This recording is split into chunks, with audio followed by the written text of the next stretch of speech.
चादर तान कर छुप गए थे। भारतीय फौज अपनी तमाम तर कोशिशों के बावजूद पिछले 2 हफ्तों से 1 इंच भी पेशकदमी न कर सकी। टाइगर हिल्स पर कब्जे का ख्वाब शर्मिंदा ताबीर होता दिखाई दिया, क्योंकि भारतीय फौज के सामने पाकिस्तानी शेर सीसा पलाई हुई दीवार बनकर खड़े थे। दुश्मन कारगिल, दरास और मशक वादी में मुजाहिदीन कश्मीर की पोजीशनों को काटने के लिए बेहिसाब गोलाबारी कर रहा था। दोस्तों, लाइन ऑफ कंट्रोल पर मौजूद हमारे सिपाही भी गोलाबारी की जद में आ रहे थे। दुश्मन की इस कार्रवाई का जवाब देने के लिए जब नादरन लाइट इन्फेंट्री के जवान और अफसरों को हुक्म मिला तो हवलदार लालक जान भी दिलो जान से इस फरीजे की अदायगी में शामिल हो गए। उन्होंने दुश्मन को बेताशा जानी नुकसान पहुंचाया। वो अपने सेक्शन और प्लाटून के रूहदा थे। दर्जनों गोले उनके दाएं बाएं गिरे, लेकिन वो उनकी जरा परवाह न करते हुए आगे ही आगे बढ़ते जा रहे थे। उनके साथी जख्मी होने के बाद पीछे भेज दिए जाते, लेकिन वो हमेशा ये कहा करते कि जख्मी होकर पीछे जाने से बेहतर है दुश्मन से उन जख्मों का हिसाब लिया जाए और दुश्मन को भी उस किस्म के जख्म लगाए जाए। हालांकि वो सचमुच दुश्मन को जख्म लगा रहे थे। फिर जब दबाव ज्यादा बढ़ा तो वो अपने चंद साथियों के हमरा एक ऊंची पोजीशन पर चले गए। वहां से वो दुश्मन पर कारगर फायर करवाते रहे, ताहम दुश्मन ने उनकी पोजीशन को जांच लिया।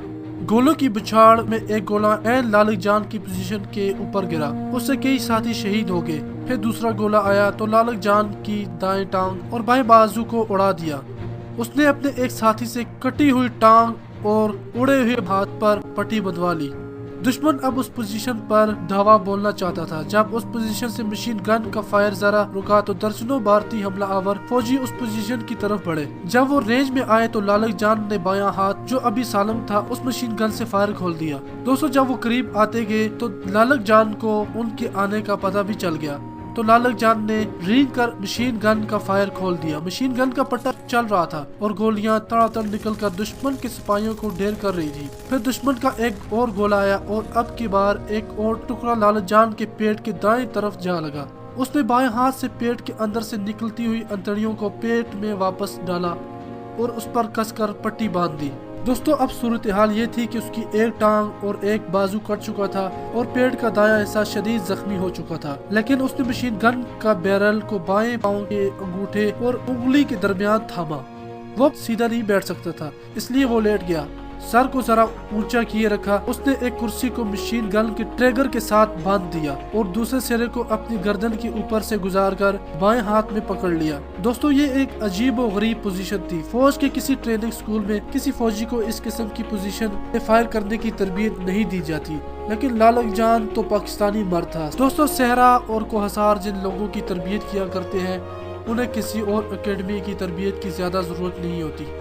दोस्तों, जरा गौर कीजिए कि आपके आसपास के साथी शहीद हुए पड़े हों या जख्मों से चूर गिरा रहे हों, एक बाजू और एक टांग कट कर जिस्म से अलग हो चुकी हो, चारों तरफ खून ही खून बिखरा हो, पेट भी फट चुका हो, आखिरी हिचकिची किसी भी वक्त मुतवक्की हो। ये मंजर एक ऐसा खौफनाक मंजर है। इन हालात में बहादुर से बहादुर और न डर से न डर सिपाही भी हिम्मत हार देता है। दुश्मन चारों तरफ से पेशकदमी कर रहा हो, उनका मुकाबला करने के लिए इंतहाई जख्मी हालत में आप अकेले हो।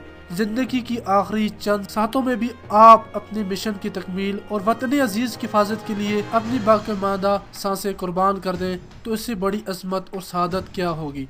दोस्तों, लालक जान ने आधे लेटे हुए और आधे बैठे हुए अंदाज में मशीन गन के ट्रिगर को बांध कर बिलेट चढ़ा दी और दुश्मन का इंतजार करने लगा। दुश्मन ने खामोशी का मतलब लिया कि अब उस पोजीशन पर कोई भी पाकिस्तानी नहीं है और सब के सब शहीद हो चुके हैं। लेकिन जो ही दुश्मन सिपाही रस्सी के नजदीक आए, लालक जान ने रस्सी खींच दी। मशीन गन का पट्टा चलने लगा। गोलियों की तड़ातड़ आवाजें और दुश्मन की चीखें आपस में घुल मिल गई और दुश्मन का पाकिस्तानी पोस्ट पर कब्जे का ख्वाब टंकों की तरह बिखर गया। लेकिन अगले ही लम्हे लालक जान भी अपने रब हकीकी से जा मिला। दोस्तों, वो शहीद भी हो, लेकिन उसकी लाजवाब पोजीशन की वजह से उसकी मशीन गन चलती रही। इस जुर्रत और बहादुरी के सिले में लालक